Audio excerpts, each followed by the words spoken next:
On today's video, we are going to be transferring our pattern onto fabric. Hi, I'm Sarah, and on today's video, we are going to be transferring our patterns onto fabric. We're going to be cutting and sewing. The first thing I'll do is place my pattern onto fabric and then go ahead to measure around this half an inch sewing allowance. So you just go ahead to place half an inch sewing allowance on all the parts. Now for me, on the sides, on both sides, both front and back, I did not add half an inch sewing allowance to that because when I was drafting the pattern, if you've not seen that, you should go ahead and see it. I already added my sewing allowance, so there was no need for me to add half an inch on the side. If you don't understand what I'm saying, please watch what I'm doing. Again, you can go ahead and watch the drafting tutorial. Yeah. So after doing that, I'm going to go ahead and cut this, and this is what it's going to look like right now. You will notice that at the bottom part, I did not add half an inch sewing allowance, and that's because when I'm done, I want the lining piece to kind of grab the main piece in and just settle there. You see what I mean as we go on. But now it's time to put the cups together. So remember that this is a 3-part cup, right?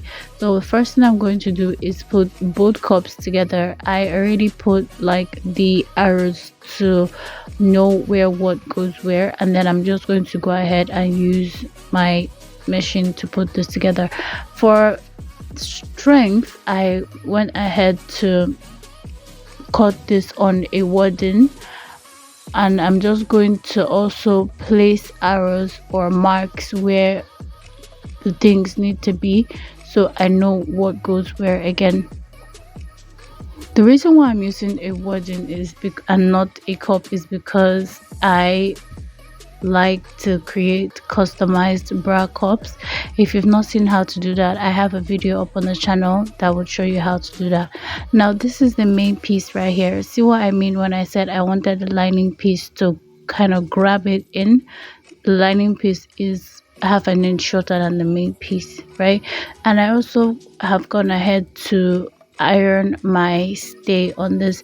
I would advise you to first iron your stay onto your fabric before you go ahead to trace out the pattern, so that it doesn't like fold or squeeze when you're done. Now this is what we have for the cups here, and I actually went ahead to use a zigzag stitch for this, but if you cannot use a zigzag stitch, you can also use your normal stitches to do that. For this, I have already gone ahead to put everything together, and now it's time to put the cups onto the fabric. So I'm going to start from the top part here and sew by half inch in, and do the same for the other side. Just like I'm demonstrating here, you start from the top side of one side and then go over to the armhole side and do the same. I will also be doing the same for the main piece, so you should go ahead and do that for yours as well. Now this is what this looks like, and if you notice on the side of your outfit or your corset, there is an excess there that is not needed. So what you're just going to do is cut it out and go ahead and trace it on the other side and cut out as well.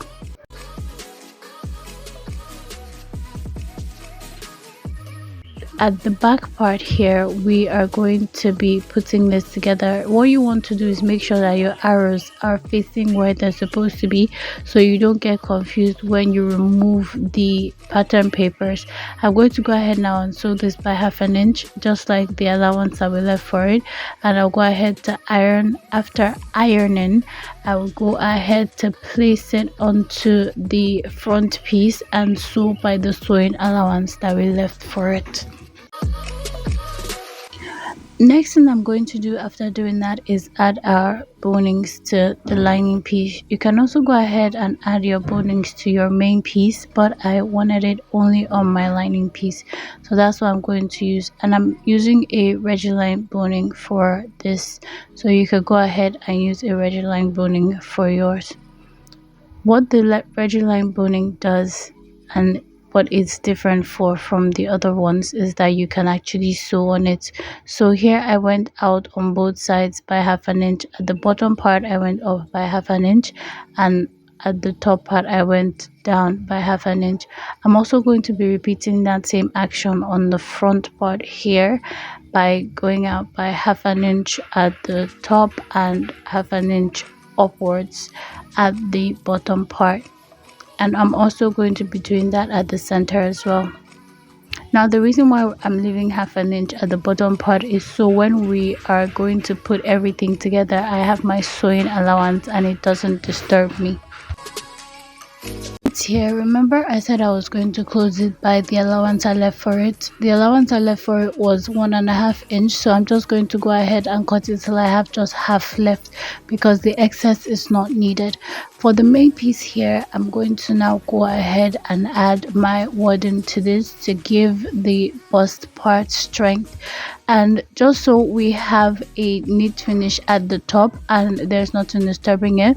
If this is too much, if it comes out too much, you can just go ahead and remove the excess just by half an inch, so you have like a neat finish when you go ahead to turn with your lining piece. I'm also going to be using a hemming gum just so it stays in place. Now for the yoke part, I went ahead to cut this, and as you can see I added half an inch all around this, and I'm going to be using a bias to close the sides. This is what we have for the back yoke. I'm going to go ahead and iron it. I will also be doing the same for the front yoke. For the front yoke, we're going to go ahead and attach it towards the armhole side, just like you see me doing, and for the back we're going to attach it towards the side where we have the joining for the back and the front, just like you see me doing on here. The next thing I'm going to do is go ahead and place my lining piece onto my main piece and sew the bottom part by half an inch and also close the top part by half an inch. But before you go ahead to do anything, make sure you pin your pieces down so it doesn't move when you're sewing. What I'm doing here is putting center to center, that's center of the main piece to center of the lining piece, and I'm just going ahead to pin it down so when I sew it stays in place. Now this is what it's going to look like when you're done, and you'll notice already at the armhole side for the main piece that it's not all the way closed. That's because I'm going to be adding a sleeve to mine. If you don't intend to add a sleeve to yours, you can go ahead and close every part completely. But yeah, this is what the lining piece looks like inside, and see that half inch I said I was going to use the lining to pull. Yeah, this is what it's going to look like when yours is done as well. Now you see what I'm trying to say here. On this part, the armhole part, I didn't close it by the half an inch because I'm going to be adding a sleeve to mine. Now if you're not going to be adding a sleeve to yours, it's only fair that you go ahead to shut everything up. Yeah, just close everything and make sure it's closed and finished well. Okay, you can also use a bias tape to go around that side if you decide not to use a sleeve for yours. But yeah, this is what everything looks like. I'm also going to be adding a zipper to mine, so if you don't want to add a zipper to yours, you can go ahead and add loops or eyelets to yours. That'll be a different kind of drafting for the back, but this is what everything looks like, and I hope that you learned something new. I hope you enjoyed the process of making yours as much as I have enjoyed the process of making mine. With that being said, please do not forget to like, subscribe, and leave a comment down below. Don't forget to turn on your notification bell so you'll be notified when I post a new video. Don't forget to love yourself because I love you. Have a beautiful day or night, whichever it is you live for. Bye.